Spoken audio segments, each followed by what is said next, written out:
warahmatullahi wabarakatuh. Kembali lagi pada channel saya. Di sini saya akan memberikan pembelajaran mengenai pembelajaran matematika dengan materi jenis-jenis sudut pada bangun datar. Nah, untuk pertama kali saya akan memberikan penjelasan dengan sudut siku-siku. Bangun datar apa saja yang terdapat pada siku-siku? Pertama ada persegi panjang, dan segitiga siku-siku. Nah, kita akan membahas tentang sudut siku-siku. Minggu yang lalu Miss sudah menjelaskan apa itu sudut siku-siku. Sudut siku-siku adalah dua buah garis yang saling tegak lurus dengan besar sudutnya itu adalah 90 derajat. Nih. Nah, kita masuk pada bangun datarnya, persegi. Nah, pada persegi ini ada persegi dengan nama bidangnya itu ada garis AB, BC, CD, dan DA. Dua buah garis yang saling tegak lurus. Nah, di sini ada garis AB, ada garis CB. Maka garis yang tegak lurusnya ini adalah garis B-nya. Kedua, 2, 3, 4. Ada 1, 2, 3, 4. Maka persegi ini ada 4 sudut siku-sikunya. Yang kedua, kita masuk pada bangun persegi panjang. Persegi panjang juga merupakan sudut siku-siku. Kita lihat pada garisnya ada 1, 2, 3, dan 4. Di bagian persegi panjang juga mendapatkan 4 sudut siku-sikunya. 1, 2, 3, dan 4. Nah, sekarang kita lihat pada segitiga siku-siku ini. Namanya saja sudah segitiga siku-siku, maka dia termasuk sudut siku-siku. Di bagian mana sudut siku-sikunya? Pada bagian bawah sini. Nih, karena dia tegak lurus garisnya. Maka di tengah-tengah dia terdapat sudut siku-siku. Ini adalah untuk sudut siku-siku. Yang kedua itu adalah sudut lancip, di mana sudut lancip kita sudah mengetahui bahwa besar sudutnya itu adalah kurang dari 90. Nah, ini adalah contoh dari bangun datar yang termasuk pada sudut lancip. Pertama ada segitiga siku-siku. Nah, kenapa segitiga siku-siku terdapat sudut lancip? Karena di bagian sudut siku-siku dia ada yang sudutnya itu kurang dari 90 derajat. Sudut yang mana? Yaitu sudut yang ini. Kita anggap saja ini adalah A, B, dan C. Nah, pada sudut CBA-nya, pada sudut CBA atau sudut ABC-nya, ini sudutnya kurang dari 90 derajat. Nah, pada sudut ini kurang dari 90 derajat. Nih, sudut yang pada titik B ini itu kurang dari 90 derajat. Karena kalau dia 90 derajat, maka garisnya itu tegak lurus. Karena dia kurang dari 90, maka dia di bawah garis siku-sikunya. Maka ini termasuk sudut lancip. Yang kedua, segitiga sama kaki. Kenapa segitiga sama kaki termasuk sudut lancip? Karena sudut DEF, kita beri dia nama, sudut DEF itu juga kurang dari 90. Karena kita gambar sudut DEF-nya ini. Sudut yang pada titik E, sudut pada titik E itu kurang dari 90. Kalau kita beri sudut dia siku-siku, kalau sudut siku-siku kan udah jelas nih, kita beri F aksen. dia tegak lurus. Karena dia kurang dari siku-siku, kurang dari 90 derajat, maka dia termasuk pada sudut lancip kurang dari 90 derajat. Jajar genjang. Nah, pada jajar genjang juga terdapat sudut lancip. Sudut lancipnya yang mana? Ya, di sini ada sudutnya itu HIJK, di mana terdapat pada sudut KHI-nya, di mana sudut KHI ini, sudut KHI-nya dia merupakan sudut lancip karena dia kurang dari 90 derajat nih. Terdapat pada sudut hanya karena dia kurang dari 90. Bagaimana kita mengetahuinya dia kurang dari 90 derajat? Nah, kita bikin garis bantu. Garis bantu kita ibaratkan ini adalah garis tegak lurus. Nah, garis ini kita bikin ini adalah K. Kita beri aksen atau satu di atas, K aksen ini namanya. Nah, pada ini kalau dia lurus itu kan dinamakan sudut siku-siku. Dia 90 derajat. Karena dia kurang dari 90 derajat, maka dinamakan kan sudut lancip. Karena ini sudut KHI ini kurang dari 90 derajat, maka dinamakan juga sudut lancip. Kedua, pada sudut KJI. Sudut KJI nih, sudut KJI nih. Sudut KJI juga merupakan sudut lancip karena dia kurang dari 90 derajat. Kalau kita mau melihatnya, kita beri garis putus-putus, kita beri nama I aksen, I aksen. Karena huruf I di sini, I yang di sini lebih kurang dari I aksennya, dia kurang dari 90 derajat, maka ini titik pada titik J ini dinamakan sudut lancipnya. Nah, sudah dapat sudut lancip pada KHI, ini sudut lancipnya berada pada titik H, dan sudut KJI, titik sudutnya itu berada pada titik J. Ini merupakan sudut lancip. Nah, yang keempat, ini gambar apa, Miss? Ini merupakan gambar trapesium karena dia sama kakinya, maka disebut dengan trapesium sama kaki. Kita beri nama ini adalah apa ya? Kita bikin ini adalah MNOP. Nah, bangun datar MNOP. Nah, di sini kita lihat di bagian mana sudut lancipnya. Pada bagian PMN, pada sudut P, M, dan N itu merupakan sudut lancip. Karena apa? Karena sudutnya kurang dari 90 derajat. Nih, pakai garis-garis bantu lagi supaya kita lebih jelas. Ini dinamakan P aksen karena sudutnya kurang dari 90 derajat. Nah, pada sudut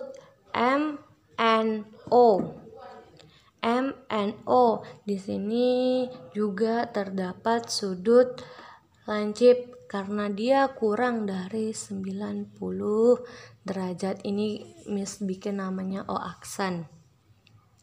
Sudut MNO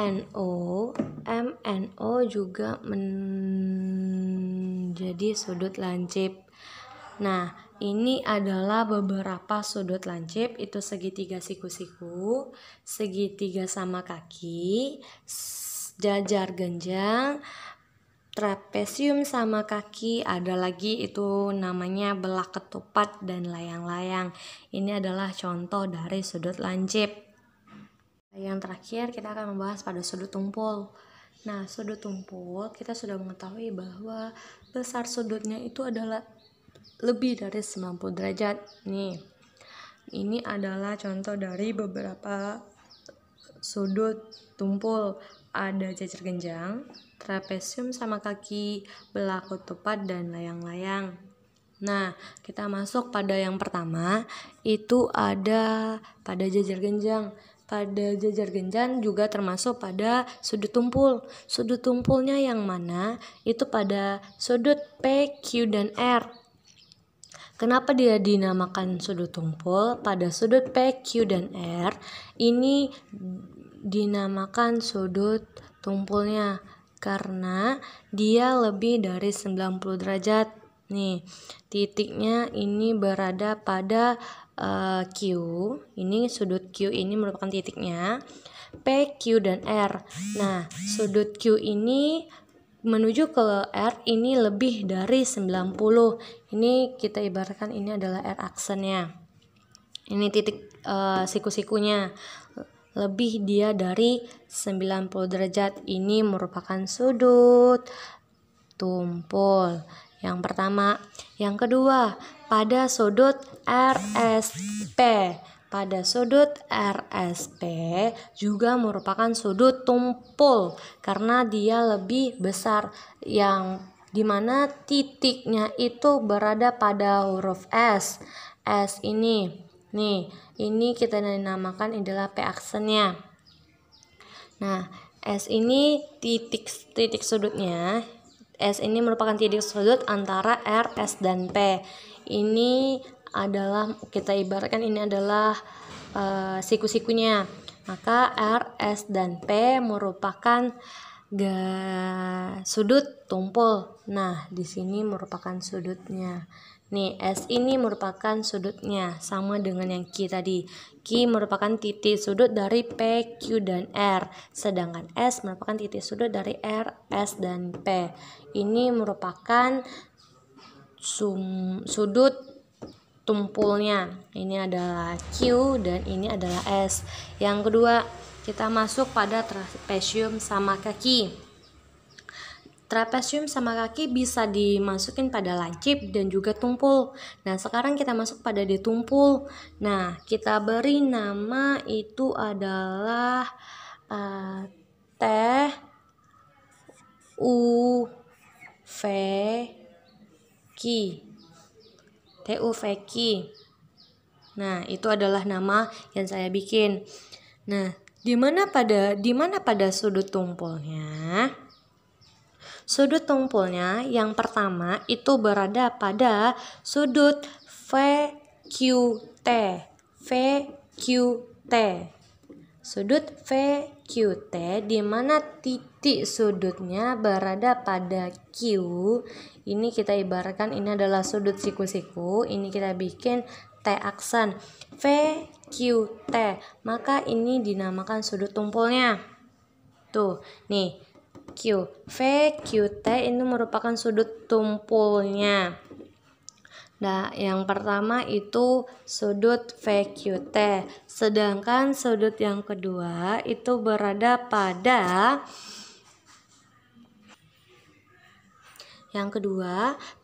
sudut Q, V, dan U. Q, V, dan U, di mana titik sudutnya berada pada V. Nih, maka ini adalah garis sudut siku-sikunya. Kita ibaratkan ini adalah U aksennya. Q, V, dan U. Q, V, dan U di mana titik sudutnya berada di V, dan ini merupakan sudut tumpul karena dia lebih dari 90 derajat.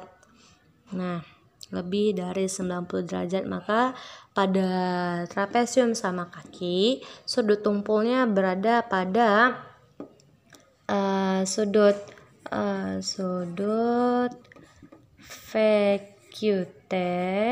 Nih, VQT dan sudut QVU.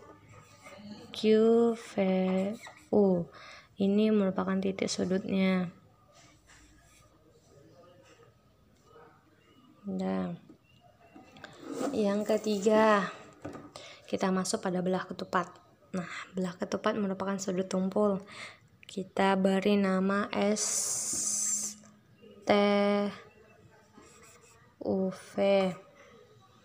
STUV. Pada mana dia merupakan sudut tumpul?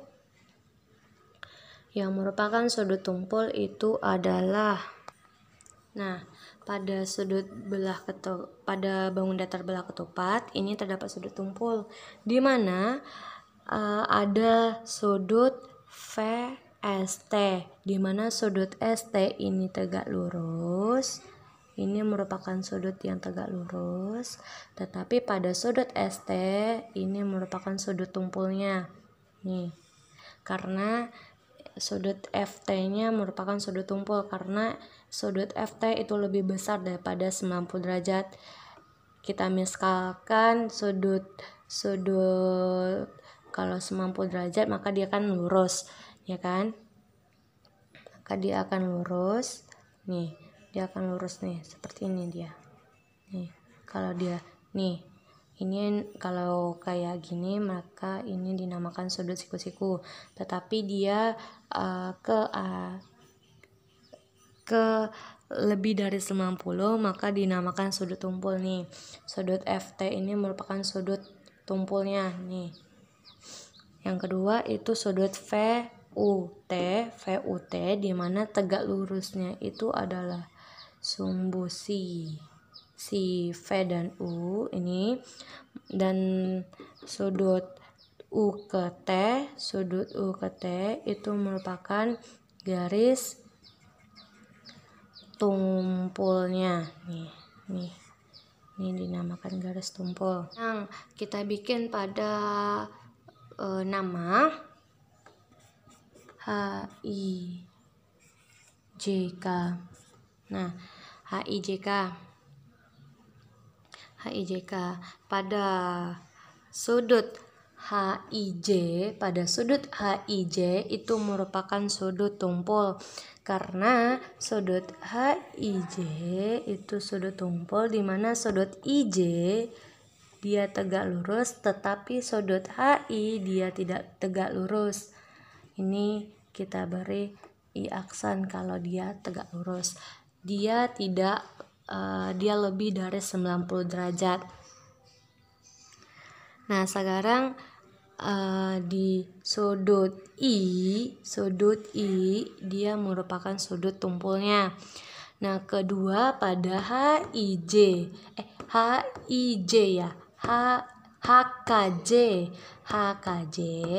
di mana sudut KJ-nya ini tegak lurus, tetapi pada sudut HJ-nya dia tidak tegak lurus.